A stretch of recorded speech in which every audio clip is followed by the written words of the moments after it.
Yeah? Yeah. Okay, my number 4 is a game called Yaiba, Ninja Gaiden Z, or yes. Ninja Gaiden Z on the PlayStation 3, also available on Xbox 360. I take it you have not... Oh, you did play this months ago, didn't you? I played this at Eurogamer very... Well, I say briefly, there was nobody on it, and it was a kind of downtime after I had my first game on Titanfall, so I actually played the whole demo, which is probably about half an hour, and I just thought it was...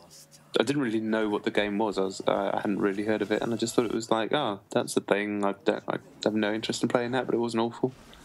Yeah, no, I remember you talking about it, and I remember being very, very intrigued by it. If you've read about it recently, whether it's in the games press or reviews or whatever, going into it, you'll probably expect two things. You'd expect it to be absolutely awful and offensive, and it's, to be honest, neither of those things.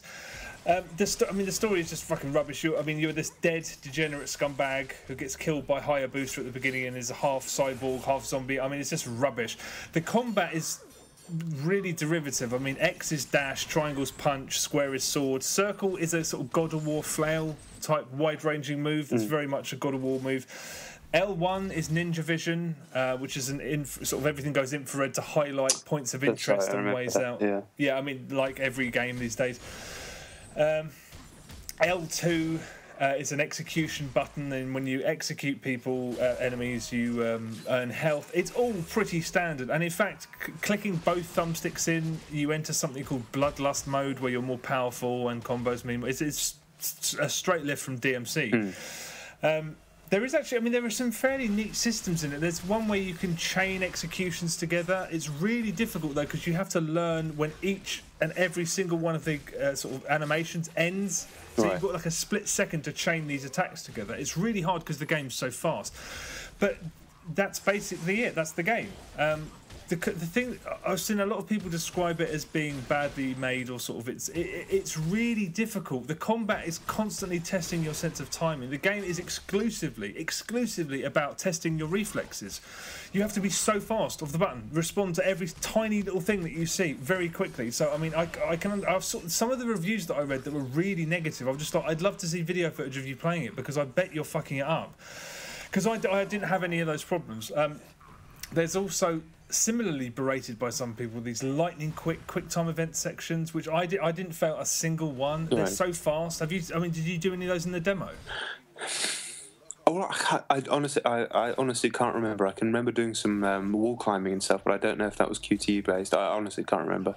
Yeah, you run up walls, then you'll whack your flail around something, you'll fling around the corner. You only have to press one of 3 buttons, and it slows down enough to... it moves really quickly, but I bounced through all of them, and I never had any problems. Some people said that it's really frustrating if you keep failing them, but I don't know how you can keep failing them, because you only have 3 buttons to press, and it stops to basically give you enough time to... Yeah, I thought those... And they were quite novel, really. At least they're original. That was something. It's a really odd-looking game visually. Every single review I've read described it as being ugly, and I suppose it is quite ugly, but it's ugly at the same time as being so close to almost being really good-looking. What I think, and I know nothing, but I think what seems to have happened is that I reckon the final stretch of production may have been cut short. Right. Because it's just riddled with ugly, jagged edges, and it moves so fast that occasionally the world just appears with no detail on it, as if ink coming off a page. I think that's deliberate, but it happens so scrappily and sort of accidentally, and sort of it happens too much. You run from one room to another, and there's no detail. And the loading symbol in the bottom right-hand corner of the screen sometimes clips the audio out of cutscenes and stuff. It's just scrappy as hell. You just feel like with another few, levels of polish, it could have been. It would have certainly been a much nicer-looking game. I know that. It's rickety. It's shamelessly difficult, but I don't hate it in the slightest. It definitely gets repetitive, and it way too often does that maddening thing where why fight 30 enemies in this area when you can fight 300? Overkill. It does that a few too many times. The camera is quite bad, but not as bad as I've seen some people make out. It never really bothered. Sometimes you're just too far away and you can't really see what you're doing. But yeah, there is a market for games like this. Hell, if I had the time, and ideally if I was 10 years younger, I'd be playing this. I think Tecmo's mental to put this out at full price and on a disc on old hardware when the new consoles are starting to heat up. A downloadable game, half the price, I think they'd probably be laughing all the way to the back. Well, not quite. This is always going to be a cult game, but it's perfectly passable. I mean, it's scrappy and it's. I don't hate it anywhere near as much as everybody else. I think there is an audience for it, and hopefully they find it.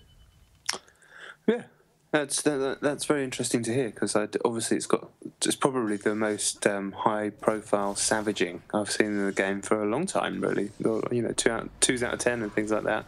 I don't really understand. I mean, I can totally. The thing is, it's all about reacting so quick. You just I suppose you could say it was one note. But I didn't get bored of it. I mean, there were times where I was just like, come on, stop throwing the same fucking enemies at me. I've been in this area for God knows how long. Come on. So that's always irritating, but I don't understand the hate. And the sexism thing is just a complete non-issue. That's just people looking for something to get upset about. It is a non-issue. As I've forgotten his name, there was a discussion, a sort of an exchange between a British games writer and a games developer. I've forgotten his name, but you've never seen someone so conclusively win an argument in your life. And he did end it just by saying, we're not going to get anywhere until we stop treating video games like toys, because that's, at the end of the day, that's what it is.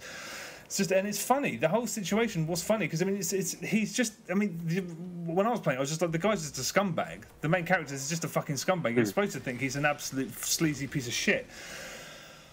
But that's, the one piece of text that got highlighted where he's talking about, I'm at a party and there's hookers 6 arses high or whatever he says. You're just like, he's a fucking, I mean, you're not supposed to like this person. I mean, you could say it's lazy writing, but it's so weird how people...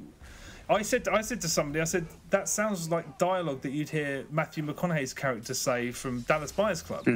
Is the writer of that a sexist? Is the films? I mean, we've rewound 100 years. I bet you 100 years ago people were talking about films in the same ridiculous tone, because it's ridiculous. Adult games writers were leaping, saying, my sensibilities are not in line with the half robot, half zombie, cyborg fucking ninja, and I will not have it. It's just like, come on. There are real issues to be dealt with in the world. This is not one of them.